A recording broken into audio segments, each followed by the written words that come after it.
అల్పపీడన ప్రభావంతో కురుస్తున్న వర్షాలతో మెదక్, కరీంనగర్ జిల్లాల్లో వరి, పత్తి, మొక్కజొన్న, ఉద్యాన పంటలు పెద్ద ఎత్తున దెబ్బతిన్నాయి. మెదక్ జిల్లాలో 20 కోట్ల మేర, ఖమ్మం జిల్లాలో 60 హెక్టార్లలో పంట నష్టం సంభవించింది. వందలాది ఇళ్లు దెబ్బతిన్నాయి.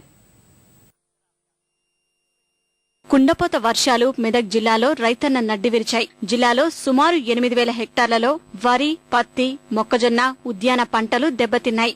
4,719 హెక్టార్లలో వరి, మొక్కజొన్న, పత్తి, 3,379 ఎకరాల్లో ఉద్యాన పంటలు నష్టాల బారిన పడ్డాయి. టేక్మాల్, సివ్వంపేట, కొల్చారం, సంగారెడ్డి, దౌలతాబాద్ మండలాల్లో నష్టం ఎక్కువగా ఉంది.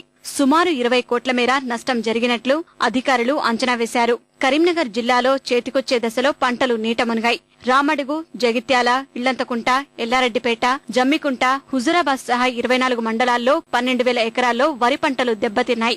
వేలాది ఎకరాల్లోని పత్తి కూడా దెబ్బతిందని రైతులు ఆవేదన వ్యక్తం చేస్తున్నారు. మేము 5 ఎకరాల పత్తి చేను పెట్టినాం. అయితే అది మొత్తం నీళ్ళలో మునిగిపోయింది. ఇప్పుడు ఏరుకుందామంటే కూడా కాయ ఏం ఫలితం లేకుంటుంది సార్. దాదాపు ఒక 1,50,000 పెట్టుబడి పెట్టినా సార్. నేను దాంట్లో పోయి చూస్తే కళ్ళకు రక్తం వస్తాను సార్. దాంట్లో ఆడికి పోయి చూద్దామంటే ఏం ధైర్యం లేకుంటుంది సార్. ఇప్పుడు పోయి అందులో ఏరుదామన్నా కాయలు లేవు, అంత మురిగిపోయింది. లాగోడీలు బాగా అయినాయి. కావాల్సింది వర్షం కొట్టింది, సాప చుట్టినట్టు అడ్డం పడ్డది, అంతా మొలకలు వచ్చినాయి సారు.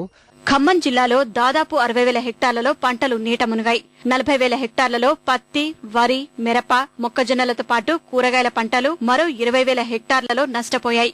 మిరప తడిసి రైతుకు కన్నీరు మిగిల్చింది. ఇల్లెందు నియోజకవర్గంలో మొక్కజొన్న, మధిర, ఖమ్మం, కొత్తగూడెం, అశ్వరావుపేట నియోజకవర్గాల్లో పత్తి పంటలకు భారీ నష్టం వాటిల్లింది. తెల్లగా ఉంది, చూస్తే రోజు పోయి చూడవలసిన మొక్కలు ఇంత వచ్చినాయి. ఆకులు కూడా వచ్చినాయి. మన దాంట్లో నీళ్ళు కట్టిన పత్తిగా ఆకులు కూడా వచ్చినాయి. ఆకులు వస్తే ఇక చేసేది ఏమైనా కూలీలు పోయి ఒక రోజు ఆట తీసుకుని వస్తే మేము తీయం బాబు, కేజీలకైనా తీయం, ఈ కాటకు రాదన్నారు. ఇక అట్నే చేనులోనే ఉంది. ఎట్లా అని ఆలోచిస్తే కూడా మాకేం అన్ఫాన్ దొరకట్లేదు. నాశనం అయ్యి అట్లా మొలకలు మొత్తం బయటకు వస్తుంది. తీసుకోపోతే 2,000కి 1,000 రూపాయలు అడుగుతారు రైతులకు. రైతుల దగ్గర కొనుగోలు 1,000 రూపాయలు, 1,500, 900 అడుగుతారు.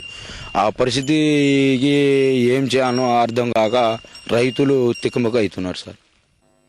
కరీంనగర్ జిల్లాలో సాధారణ వర్షపాతం కంటే 27% అధికంగా వర్షం నమోదు కాగా మెదక్ జిల్లాలో వందలాది ఇళ్లు దెబ్బతిన్నాయి. సింగూరు ప్రాజెక్టులోకి వరద ప్రవాహం పెరిగి నీటి మట్టం 25 టీఎంసీలకు చేరింది. ఖమ్మంలోని ప్రధాన రహదారులు చెరువులను తలపిస్తున్నాయి. పలు ప్రాంతాల్లో డ్రైన్లు పొంగి రోడ్లపై ప్రవహిస్తున్నాయి. పాలేరు, ఇల్లెందు, మధిర, సత్తుపల్లి, భద్రాచలం ప్రాంతాల్లో కురుస్తున్న వర్షాలకు వాగులు, వంకలు పొంగి ప్రవహిస్తున్నాయి.